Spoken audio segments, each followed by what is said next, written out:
Hi everybody, it's James from Fairclough Studios here, and I've got something exciting to do an unboxing of. Now, it's always a kind of joy when the orange box lands on your doorstep, but this one's a little bit special. Since we started using Sony for weddings just over a year ago, I've been kind of wishing for a 35mm 1.8, and it's here. So this arrived in the post yesterday and I haven't touched it, but the seal is still intact, so we're going to have a first look at this together.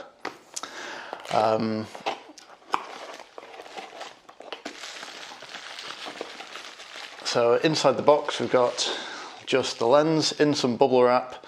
There's no case or anything, but there usually isn't with the Sony lenses. There's the documentation down the side, and we're going to take it out. So we've got the hood on the top, got some more bubble wrap just over the top, and front cap and back cap as you'd expect. First impressions are it's very slightly bigger than I thought it was going to be. It feels a little bit heavier than some of the other lenses which are around the same size. But it's got quite a nice satisfying weight. It feels very well built, and it feels as well built as any of the other lenses. So if we take the front and back caps off to have a look, got a nice big front element, and the back element's got the kind of square window. Don't know if you can see that there. And one feature of this lens is the focus hold button on the side, which we're used to from the 85mm 1.8, which can be really useful for focus hold, or you can program it to other things like AF start, which can be quite handy. Now, I didn't know kind of how big this was going to be. It's one thing to see it in photos, even on the camera body, but it's another thing to kind of see it next to the lenses which it's most likely going to be compared to. So over here I've got our other 35mm lens, which is the Zeiss FE 2.8 35.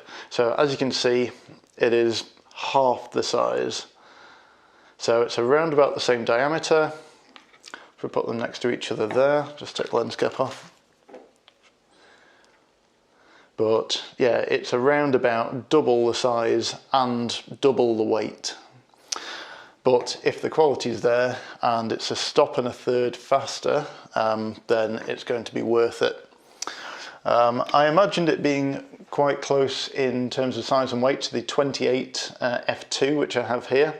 And as you can see, it's slightly longer, it's very slightly wider, but it's got a much bigger front element, being a little bit longer lens, and f1.8 versus f2. Again, it's very slightly heavier, but it's not much in it.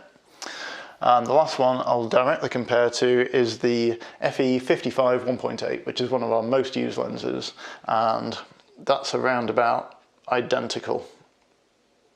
There must be a millimetre in it, if that. Weight is extremely similar, and I'd say that's going to be really handy when using this for video on a gimbal, because you can probably balance this up with either lens and interchange them, and the weight difference is going to be so negligible that I don't think it's going to matter. So that's going to be a big bonus when filming, so you can change lenses on the fly without fully rebalancing the gimbal. Yeah, it's also got the autofocus, manual focus switch on the side, and just here I have what it's probably the best match to, which is the FE 85 1.8. So very similar in terms of look, of the body construction, very similar feel.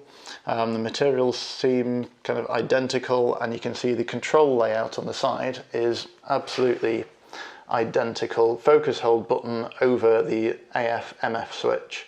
On the 35, the focus mode switch is very slightly recessed, because I do find with the 85 I sometimes accidentally knock it into manual focus and then I wonder why I can't focus on anything. Whereas on this one it's very slightly recessed. The feel of the focus hold button is very slightly different as well, but I don't know if it's just because I've used the 85 and used this button quite a lot and it's kind of gone a tiny bit softer over time. But that's that. Now, I'm looking forward to using this lens, and I obviously can't give you a full review until I've used it. Over the next couple of days I have 2 weddings where I'll be taking this along. So by the end of the weekend I should have 20 hours of shooting experience with this lens in amongst the other kit, and we'll compare how it fares against the others. I'll be using it alongside the 35 2.8, the 55 1.8, and I might throw in the 28 f2 as well, because it will be really interesting to compare how this sits in with our current kit and if this is a viable replacement for both the 28 f2, which we use for slightly lower light, and the 35 2.8, which is a slightly nicer perspective. So I'm hoping this is going to give us the best of both worlds. So that's it. That's our first look at the Sony FE 35 1.8, brand new, and looking forward to taking it out shooting this weekend. Thanks so much for watching, guys. If you like this video and you'd like to see more gear reviews, real world kind of lens reviews and everything else that we've got going on this channel, don't forget to hit the subscribe button and the notification bell to make sure you don't miss out. Thanks so much again, and I'll see you next time. Bye.